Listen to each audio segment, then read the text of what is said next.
मदनपुर गांव में एक गरीब किसान हरिलाल अपनी बीवी पार्वती के साथ रहता था। सुबह के वक्त मिट्टी के छोटे से घर में चूल्हा जल रहा था, जिस पर कढ़ाई में थोड़ी सी सब्जी बना रही थी। अचानक दरवाजा खटखटाने की आवाज आती है। अरे, इतनी सुबह सुबह कौन इतनी जोर जोर से दरवाजा पीट रहा है? जरा देखिए तो। हरिलाल दरवाजा खोलने के लिए जाता है।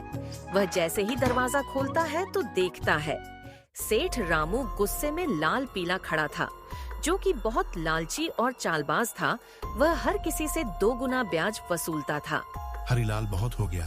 तेरा नाटक, मेरे पैसे कहाँ हैं? सेठ जी, कल ही तो मैंने आपको पूरी रकम दे दी थी और पूरा हिसाब पक्का कर दिया था, और मैं आपके पुराने पैसे भी कब के लौटा दिए हैं।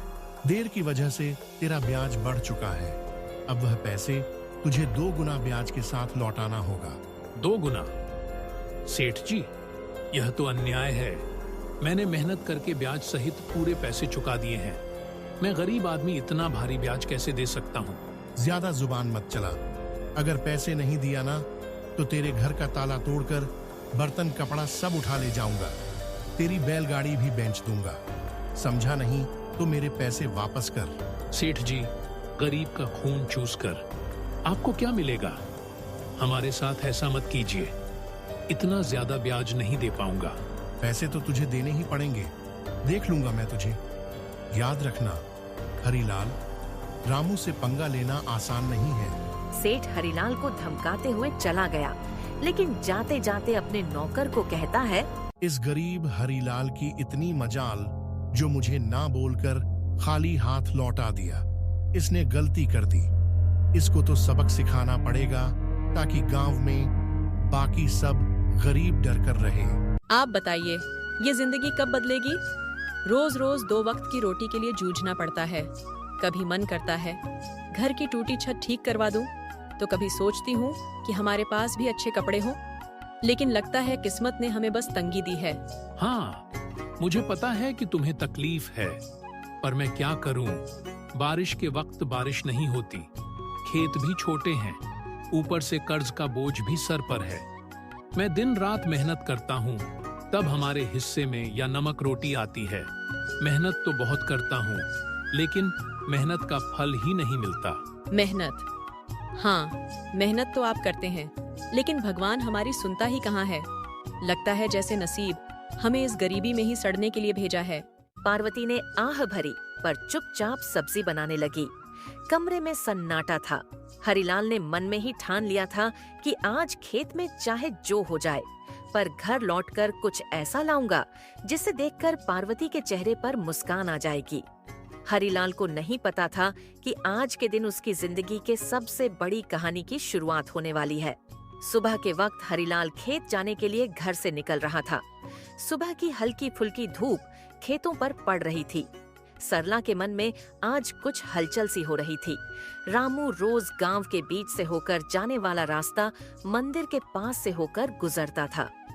रामू रोज इसी रास्ते से जाता था, क्योंकि यही सबसे छोटा और आसान रास्ता था। मंदिर में उसे वक्त बस पुजारी ही थे, जो मंदिर के बाहर बैठे थे। प्रणाम पंडित जी, कैसे हैं आप? तबीयत ठीक है ना जी आपकी? हाँ बेटा, सब ठीक है। भगवान का आशीर्वाद तुझ पर हमेशा बना रहे। ऐसे कहाँ जा रहे हो अभी? कुछ नहीं पंडित जी, बस खेत की तरफ जा रहा था। पुजारी से बात करके हरिलाल अपने खेत की तरफ निकल पड़ता है। उसी शाम गांव के सबसे अमीर सेठ रामू अपने नौकर के साथ बैठा था। वह बहुत लालची और चालक था। उसके मन में एक खतरनाक योजना पनप रही थी। सेठ रामू अपने बड़े से घर में चारपाई पर बैठा पान चबा रहा था। पास में उसका नौकर रवि खड़ा था। अरे रवि, सुन, मंदिर के गहनों को देखकर मेरा जी ललचा गया है।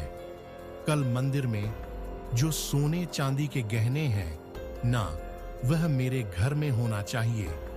गांव वाले मेरी इज्जत करते हैं, लेकिन पैसा और बढ़ाना है। सेठ जी, पर यह तो पाप का काम होगा। भगवान के घर से गहना चुराना अच्छा नहीं लगेगा। अरे पागल, गहनों की भगवान को क्या जरूरत? उनका क्या होगा? इनसे असली भगवान तो पैसा है, और पैसा इंसान के हाथ में अच्छा लगता है, न कि भगवान के। पर अगर गांव वाले को पता चल गया कि गहनों की चोरी हमने की है, तो बस यही तो मजा है। चोरी हम करेंगे और इल्जाम किसी और पर लगा देंगे। पता है किस पर? उसी गरीब हरीलाल पर। आज उसकी और उसकी बीवी की जुबान बहुत ज्यादा चल रही थी। मैंने तो पहले ही बोला था कि वह मेरे से पंगा लेकर गलती कर दी है। अच्छा, वो सब छोड़ो, ये बताओ कि रामू रोज अपने खेत में उसी मंदिर की रास्ते से जाता है ना? हाँ सरदार, उसी रास्ते से जाता है। हाँ, हम इसी बात का फायदा उठाएंगे। पूरे गांव वाले पहले से ही हरीलाल को तिरछी नजर से देखते हैं। सबको लगेगा कि चोरी हरीलाल ने ही की है। तुम बस 2-4 आदमी को ठीक करो जो चोरी करने में महारत हासिल की हो। 2 आदमी मंदिर के आसपास गांव वाले पर नजर रखेगा कि कोई आ तो नहीं रहा, और 2 आदमी चोरी करेगा। ये काम हम आज के शाम को ही कर देंगे। बस तुम ये याद रखना कि किसी भी प्रकार का गलती नहीं होना चाहिए। शाम को हम मंदिर में घुसेंगे, गहने उठाएंगे और अपने गोदाम में छुपा देंगे, और कल सुबह में मैं खुद शोर मचाऊंगा और हरीलाल का नाम लूंगा। रवि अंदर से डरता है, पर डरते डरते सिर हिलाता है और अपने सेठ की बात मान लेता है। शाम का समय था। मंदिर के रास्ते से गांव वाले के आने जाने की संख्या न के बराबर थी। हर तरफ सन्नाटा था। उसी शाम सेठ लालच में अंधा हो जाता है और इतनी घिनौनी साजिश को अंजाम देता है। अपने नौकर से मंदिर में चोरी करवाता है। पास में ही हिरण घास खा रही थी और वह यह सब देख लेती है जैसे किसी पाप की गवाही दे रही हो। अगले दिन गांव के बीचों बीच मंदिर के सामने एक भीड़ इकट्ठा हो गई थी। हर कोई जोर जोर से बातें कर रहा था। माहौल में घबराहट और गुस्से की गूंज थी। तभी उस भीड़ में से एक आदमी बोला, अरे यह क्या हो गया? मंदिर के सारे सोने के गहने रातों रात गायब हो गए। इतना बड़ा अपशगुन भगवान के गहने चुरा ले गया। कोई यह तो बहुत बुरी बात है।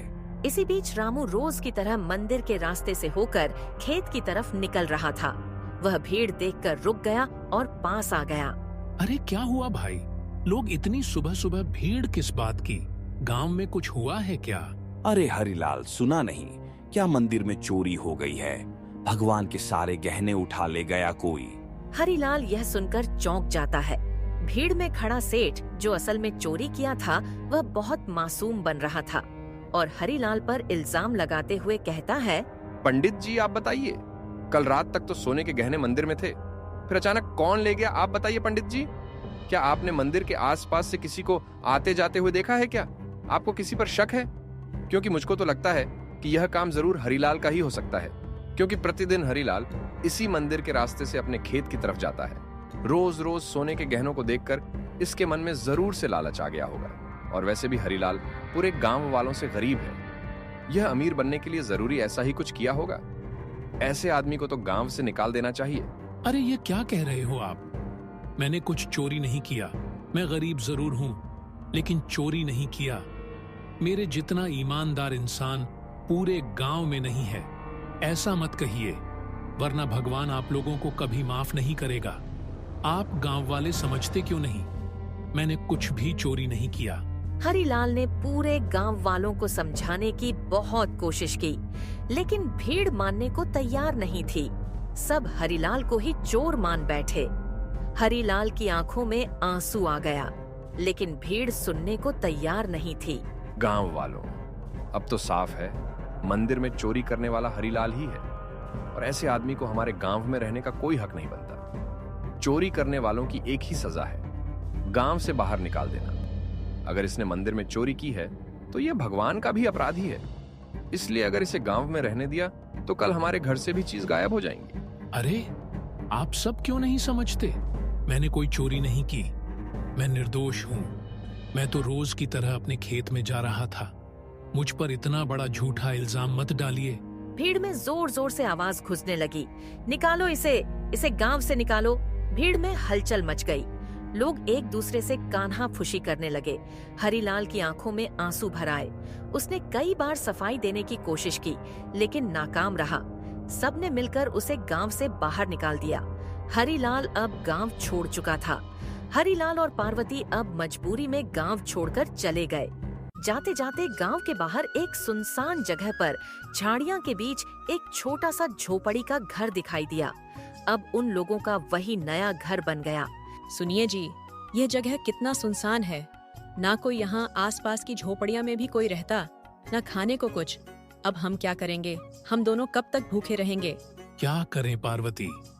जब अपना ही गांव हमें ठुकरा दे तो हमें किसी और का सहारा ढूंढना पड़ता है। अब जो नसीब में लिखा होगा वह देखा जाएगा। पर मुझे एक बात समझ नहीं आ रही, आखिर यह चोरी करी किसने है और इल्जाम मुझ पर डाल दिया? मैं तो पता लगा कर ही रहूंगा। क्या जंगल में रहकर हरीलाल और पार्वती रामू के द्वारा की गई चोरी का पर्दाफाश कर पाएंगे? इसके आगे वीडियो देखने के लिए सब्सक्राइब करें और कमेंट में लिखें पार्ट 2। आगे का वीडियो मजेदार है, इसलिए पार्ट 2 लिखना ना भूलें।